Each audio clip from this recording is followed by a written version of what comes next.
Out there are millions of people quietly living lives that don't truly belong to them. They smile because they have to. They nod because they fear rejection. And little by little, they gather the expectations of others and use them to construct who they are. A model employee, an easygoing friend, an obedient child. From the outside, everything seems fine, but only they know how deeply exhausted they are within. That exhaustion does not come from doing too much. It is not about long hours or heavy workloads. It comes from something far deeper. The fact that they have never truly been themselves. When you are constantly holding yourself together to perform the roles society demands, while your real self is slowly buried beneath, that kind of fatigue is inevitable. Carl Jung called this the persona, the mask of the personality. He warned that the moment you begin to believe you are that mask, you lose your true existence. Not because you disappear, but because you are no longer living as yourself. In truth, everyone needs a social face to survive. It is how we adapt, communicate, and connect. There is nothing wrong with that. But the tragedy begins when the mask is no longer something you wear, but something you become. When it fuses with you so completely that you can no longer tell what is real and what is not. And from that moment on, life is no longer an experience. It becomes a performance. You are no longer living, you are acting. And perhaps the most terrifying form of loneliness is this: becoming a stranger inside your own body, living for the approval of others, working for validation, creating, speaking, performing, just to hear applause. And deep within, there is always a quiet fear that follows you everywhere. If you stop pleasing others, you will be no one. Jung described the moment when the mask consumes the true self as a psychological failure.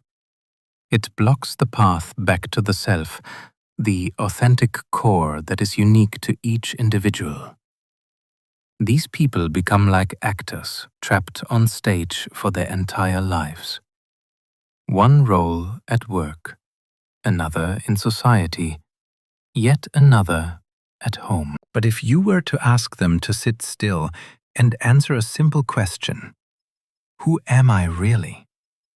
What they would encounter is a silence so deep it feels unsettling. Because the truth is, they no longer know. They have lost the ability to distinguish between the role they play and the person they are. And this is the greatest barrier that prevents them from entering the process of individuation, the journey toward becoming whole, toward becoming who they truly are. Why is this process so difficult? Because, as Jung suggested, it often begins in childhood. A child grows up believing that love and acceptance are not unconditional, but dependent on behavior. They learn that they are only worthy of love if they are good enough, successful enough, or able to meet the expectations placed upon them.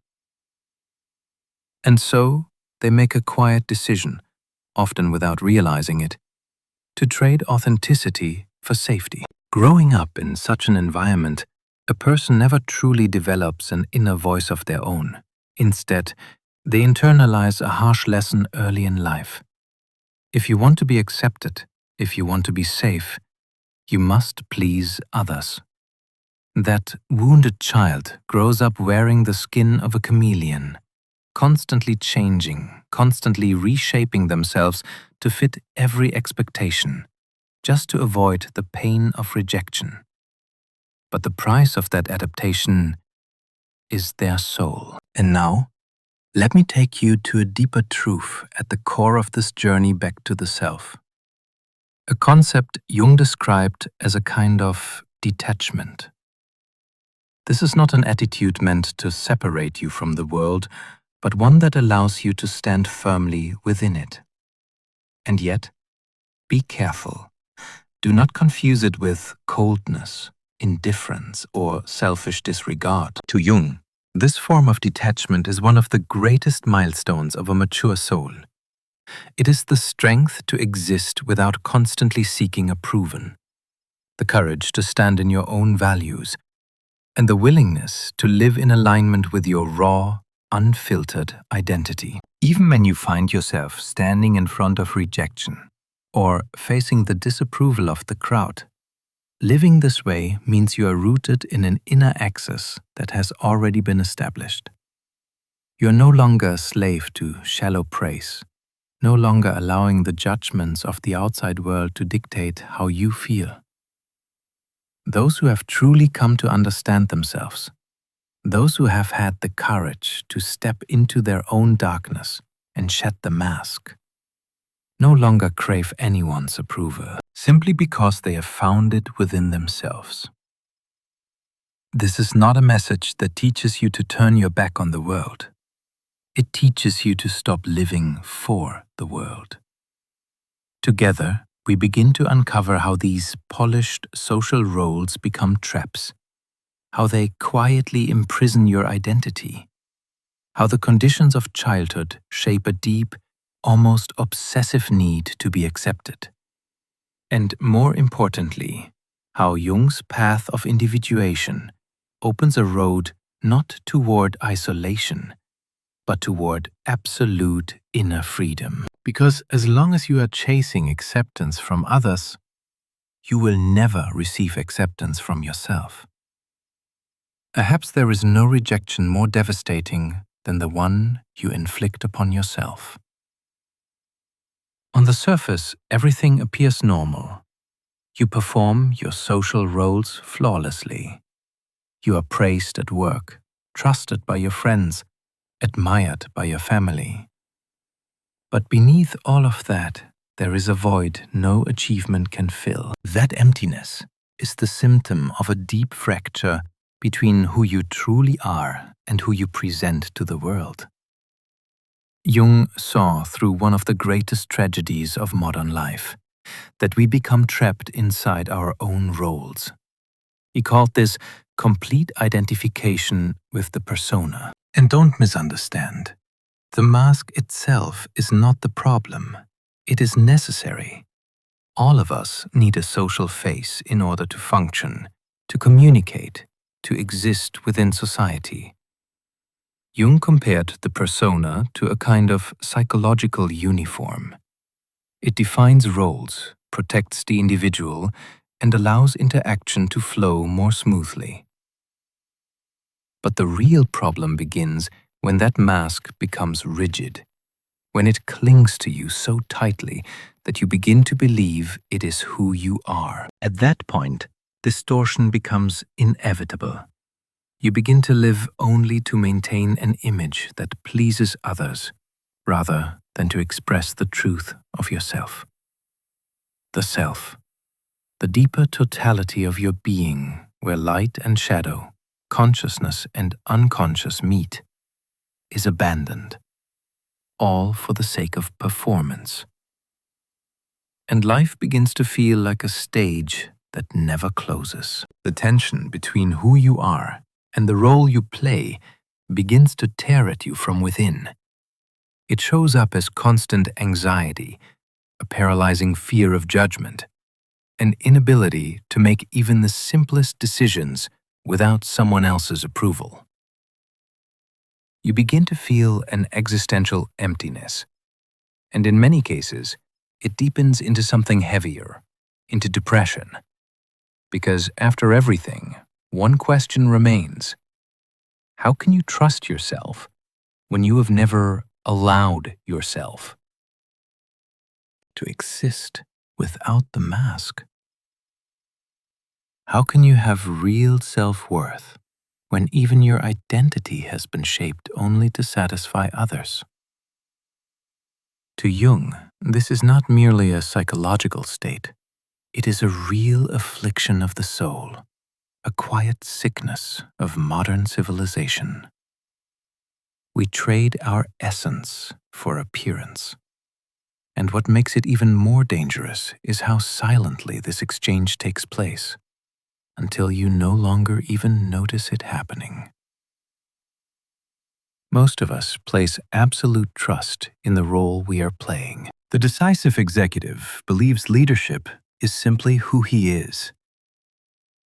The woman who is always warm and pleasant believes her friendliness defines her true nature. And those who never say no often mistake themselves for being generous kind by identity. But beneath those polished surfaces, what really exists? More often than not, there are people who feel suppressed, exhausted, and quietly filled with resentment. They are afraid of the day they must face who they truly are, because that would mean disappointing the audience who has only ever loved the role they've learned to perform. And this confusion does not arise by accident. It is shaped early through school systems that reward obedience, through families where love is sometimes tied to achievement, and through a culture that values perfection far more than raw honesty. Little by little, these forces suffocate the self within you, and so it is no surprise that some people collapse, even at the height of their success. Not because they are weak, but because they have spent so much of their lives pleasing others that they have become strangers to themselves. Those breaking points are not signs of failure. Sometimes, they are the first moment truth begins to speak. When what is inside can no longer tolerate what is being projected outside. When the true self begins to reclaim the space it has been denied for far too long. Carl Jung posed a clear challenge. How do you remove the mask and return to living as your authentic self? But to find a way out, you must first understand how the trap was built. And the answer often lies in your earliest years. That is where the need for acceptance takes root, where you learn to adjust yourself to be loved, to be approved of, to feel safe. At first, it is adaptation, but over time it can become something else, a kind of invisible compulsion, a habit that quietly teaches you to place others before yourself, until one day you no longer realize how far you've drifted away. This is the inner conflict we are about to unfold together. And if what you've heard so far resonates with something deep inside you, then I want to thank you sincerely. Because moments like this, when you sit here, listening, reflecting, feeling, these are what give this journey its meaning. Without people like you, those who are willing to face the truth, those who long to live authentically, there would be no reason to explore these darker corners of the mind. I am truly grateful that, among countless distractions in the world, we have found this space together. And if you feel connected to this path, consider staying with it so we can continue walking side by side, patiently, courageously, returning to the most authentic version of ourselves. Because the truth is, no one is born needing the approval of everyone. A child, in its purest and most original state, is driven entirely by instinct and genuine emotion. It cries when it is hurt. It shouts when it is angry. It lights up with joy when something captures its curiosity. Not because it is trying to be accepted, but because it is simply being itself. But that state does not last forever. At some point, the child begins to notice something subtle but powerful, that certain expressions bring warmth, while others lead to rejection. And without anyone ever needing to say it out loud, the child learns a quiet truth. Love can be withdrawn at any moment. It is no longer something freely given. It becomes conditional, a reward to be earned, negotiated, secured. And this is the turning point of a once pure soul. The moment the child realizes they are praised only when they behave the right way, held only when they are obedient, listened to only when they appear calm, hiding their anger beneath the surface. Slowly, they begin to perform. They stop shaping themselves based on what they truly feel and begin shaping themselves based on what is acceptable to show. They come to understand that revealing their whole, authentic self is dangerous, and so they make a quiet decision to suppress their identity in exchange for safety. To survive, they create masks, softer versions of themselves, more acceptable versions, versions designed to secure approval, protection, and love. And over time, they forget who they were before any of this began. This is where the role of the perpetual adapter is born. An adult who, decades later, is still living by the same unspoken rules. I am loved only if I do what others want. I am accepted only if I adapt to their values. I am worthy only if I am useful, kind, agreeable, capable, even when I am falling apart inside. This adaptation is not a conscious choice. It is an emotional response to the primal fear of abandonment. It is the child still living inside the adult body, still desperate, still trying, still afraid of being rejected. Jung saw this distortion as a deep wound of the self. When a child grows up in an environment where love is conditional, whether openly or subtly, they never develop a true sense of self-worth from within. Instead, they become highly attuned to others. They learn to read the emotional frequencies of the people around them. And instead of asking, "Who am I?" they begin asking, "Who do they want me to be?" Their inner compass stops pointing inward and begins spinning in response to external expectations. This failure in psychological development creates adults who feel anxious, disconnected from their true desires, and constantly unstable. The more they try to please everyone, the less they are truly seen. They fragment themselves into countless versions, each one tailored to someone else, until no one truly knows who they are anymore, not even themselves. And from that fragmentation, a deep loneliness is born. One that no praise, no recognition, no validation can ever fill. And it is precisely at this point that something new begins to emerge. A quiet urge to stop caring. Not as a rejection of relationships, but as a rescue of identity. Jung believed that the only real antidote to this desperate need for approval is not to perform better, but to have the courage to disappoint others deliberately. And this is the next step in the process of individuation. And now, we begin to unfold what he truly meant by this idea of not caring. Why did Jung consider this kind of inner strength to be the first true sign of maturity? First, do not mistake it for coldness, indifference, or the careless attitude of someone who turns their back on the world. It is none of those things. The kind of not caring Jung spoke of is something rare, something earned. It is the reward given only to those who have dared to descend into the harsh terrain of their own inner world and return with a core that cannot be broken. At its essence, it is the ability to remain true to yourself, even when you know your choices may disappoint others. To Jung, living differently is not selfish. It is the mark of a soul that has finally grown. There is a clear line you must learn to see. Are you acting from conviction, or are you blindly conforming out of desperation to be accepted?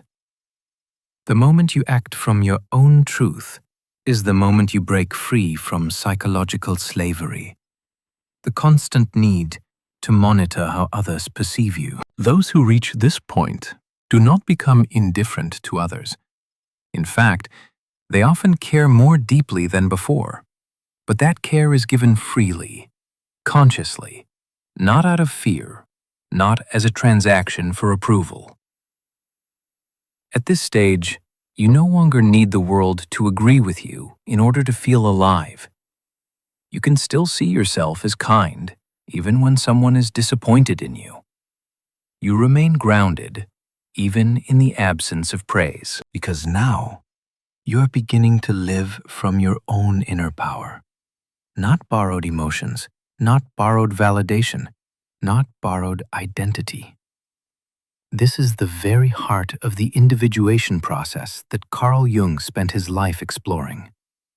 A journey of reclaiming your true self, separating it from the mask you have unconsciously worn for so many years. And one of the clearest signs that you are reconnecting with yourself is this. The fear of rejection begins to fade. You no longer live in constant anxiety about what others think. You stop asking whether you are being liked or disliked. The inner antenna that once scanned every reaction, every expression, every subtle shift in others simply goes quiet. In its place, something new emerges, a more stable compass. Your inner truth. You no longer react according to the crowd. You begin to act from clarity within yourself. And this does not make you rebellious, it makes you whole. Not because you are trying to prove something, but because you no longer need to prove anything at all. There is one important truth to remember. This strength does not appear overnight. It is not something that simply arrives. It is built moment by moment, each time you choose to listen to yourself instead of pleasing others. Each time you choose discomfort over returning to what is familiar but false. Jung did not only speak in philosophy. He left practical direction. You must face yourself. You must look into the parts you have hidden. You must accept both the light and the shadow within you. And through that process, quiet, patient, unglamorous, you begin to build real inner strength. And once that strength is formed, you no longer have to try not to care. You simply are no longer controlled. Let me say this again. Not caring is not ignorance. It is discernment. You learn to separate the masks you wear, and at the same time, you develop the courage to face the parts of yourself you once feared. The selfish impulses, the hidden desires, the aspects you were taught to reject rather than understand. This is where theory becomes action, and from here, we begin to step into something more concrete. A path forward. Jung never believed in quick formulas or packaged solutions. He understood that each unconscious mind is its own labyrinth. But he also recognized certain universal patterns, footprints shared by anyone brave enough to remove the social mask and rediscover their true face. The first step is simple, but not easy. Radical honesty. You must begin to identify the roles you play every single day. Jung invites you to become conscious of the masks you wear. Observe yourself closely. At work, who are you trying to be? When you return home, how does that version of you change? What role do you continue to perform? What parts of yourself do you exaggerate just to receive a little praise? And most importantly, what parts of yourself are you quietly denying simply because you fear they might not be accepted? Take a moment. Write it down. In this situation, who am I pretending to be? And in that moment, you will feel something shift. A crack appears. The gap between the polished image you present and the trembling truth within you. Jung called this a necessary separation, the distinction between the role and the real identity. The second step is even more difficult. You must begin to question your motives, relentlessly. Am I doing this because I truly want to, or because I am afraid of disappointing someone? And as you do this, you will begin to see something unsettling. Most of your decisions were never truly yours. They were driven by guilt, by obligation, by fear. And as you continue this process, the pattern begins to break. You start to realize that even your most generous actions were often quiet attempts to avoid rejection, judgment, and disapproval. Attempts to be accepted. The third step is to cultivate courage through small acts of betrayal. It may sound strange at first, but you must learn to betray your need for approval. Practice saying no, even when the world expects you to say yes. Have the courage to cancel commitments that exist only out of obligation. Speak your truth, the one you've kept buried out of fear of disappointing others. Each time you break through that invisible barrier, you are performing a profound psychological test. And you will begin to see something surprising. The world does not collapse when you disappoint someone. The sun still rises, life continues, and most importantly, you finally feel alive. You will feel a surge of energy returning to your chest, a life force that had long been drained by the quiet submission of constantly bending to others' will. The fourth step is to enter a direct dialogue with your inner critic. Jung suggested a method-active imagination. Give your inner voice a form, a face, a presence. Do not let it remain a shadow. Bring it into the light and ask, who is this voice that keeps telling me I am selfish? Where does it come from? Look closely. Is it truly yours? Or is it the echo of a strict parent, a painful memory, a set of inherited beliefs that have quietly taken root in your unconscious? This dialogue is not fantasy. It is transformation. Because the moment you realize that the voice controlling you is not truly you, is the moment you reclaim authority over your own life. The fifth step is symbolic, but powerful. A ritual of death. You must allow a false version of yourself to die. Perhaps you have always taken pride in being the perfect child, the friend who is always available, the dependable employee. But what would happen if that identity no longer existed? What would happen if, just for one day, you acted completely outside of what others expect of you? Jung believed that the birth of the authentic self always begins at the grave of the false self, the ego built only to earn love from others. This death feels terrifying, like stepping into the void. But trust this, on the other side of that void is freedom. The sixth step is to establish your circle of values. This is a practical way to reclaim your power. Imagine a series of concentric circles. At the very center, the most sacred space, there is only you. and the values you refuse to compromise.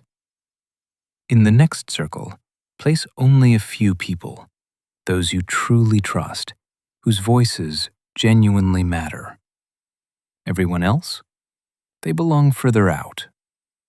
This becomes your antidote to the addiction of pleasing everyone, a map that redefines who truly has a voice in your life. And finally, the seventh step, integration of your shadow. Jung observed that those who spend their lives trying to please others often carry within them a deeply repressed, distorted form of selfishness. Because your personal needs were suppressed for so long, that part of you begins to feel like something dark, something unacceptable. But the truth is, you need it. You need that selfishness to protect your boundaries, to choose yourself, to honor your own life. Instead of rejecting it, learn to work with it. The moment you can say, "I have the right to live for myself first," is the moment you are no longer anyone's slave. But understand this clearly. There is a fine line between healthy self-prioritization and destructive narcissism. The kind of selfishness Jung spoke of is not about becoming a bad person. It is about asking yourself honestly, if I removed all obligation, all performance, all fear of judgment, what would I truly choose? This is not about abandoning morality. It is about uncovering the desires that have been buried beneath years of forced conformity. Remember, these 7 steps are not a straight path from A to B. They are a cycle, a way of living, a process you revisit again and again as you continue returning to yourself. And as you go deeper into this journey, something unexpected begins to happen. Your need for approval simply falls away.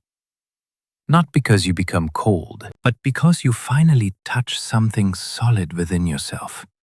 A core that does not require validation, agreement, or recognition to exist. And yet, out there, millions are still living like leaves in the wind. A new expectation appears from society, from family, from their environment.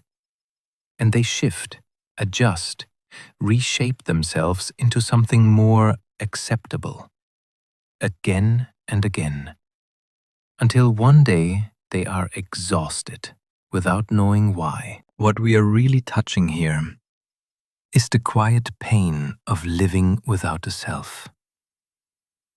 Because true transformation only begins when you are brave enough to live authentically, even if it means leaving parts of your old identity behind. There is a kind of suffering that never appears in medical records, that cannot easily be named in casual conversation. And yet, it slowly erodes you from within. It is the pain of living without feeling your own identity, of spending your days performing for others, while inside there's only emptiness, disconnection, and a quiet, accumulating exhaustion. No noise, no drama, just a quiet, profound exhaustion, slowly settling in. Jung saw this emptiness as one of the greatest tragedies of our time. There are people who achieve everything except themselves. And in this state, a kind of restlessness takes hold. No matter how much praise they receive, how many goals they accomplish, how many relationships they maintain, something always feels missing. That missing piece is the self. They are not living from a grounded inner center. They are drifting like leaves in the wind, shaped by external pressure. They carve themselves into forms that meet expectations, believing that if they are good enough, agreeable enough, useful enough, one day they will finally feel whole. But that day never comes. Because when the true self has no space to exist, it begins to speak in other ways. Through unexplained anxiety, through a lingering sadness, through the haunting sense that you are performing everywhere, all the time. It becomes an existential fatigue, one that no amount of distraction, achievement, or consumption can ever truly numb. Jung did not see this as a medical condition. He saw it as a cry from the unconscious, your soul, calling out to be lived. Remember this. To live only to please others is a form of betrayal, not of them, but of yourself. You hand over the authority of your life to others, and the cost is immense. Superficial relationships, emotional depletion, a fragile identity so unstable that even a single disapproving glance can shatter you.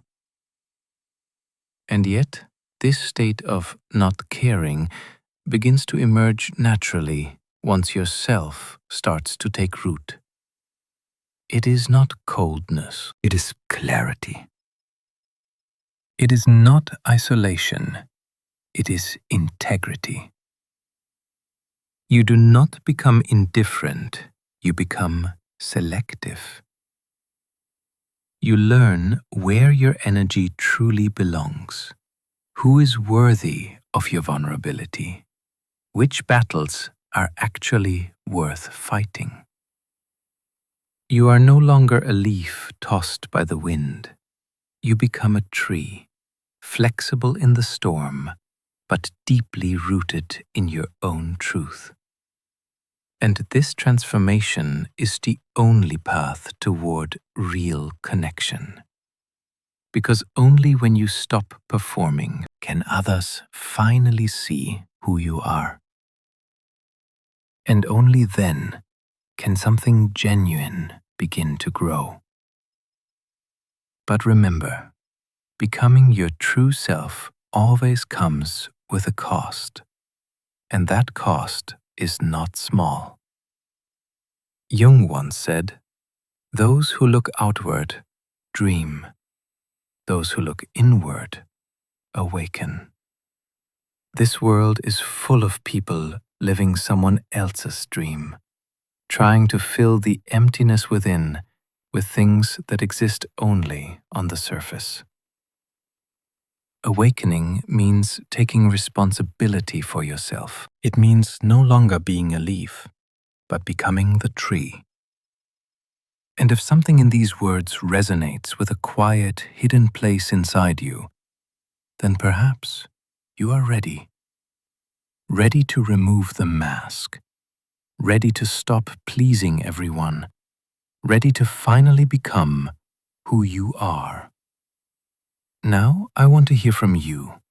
Which mask has exhausted you the most?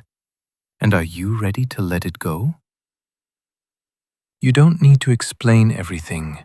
Just leave a few honest words below. That alone might be your first act of liberation.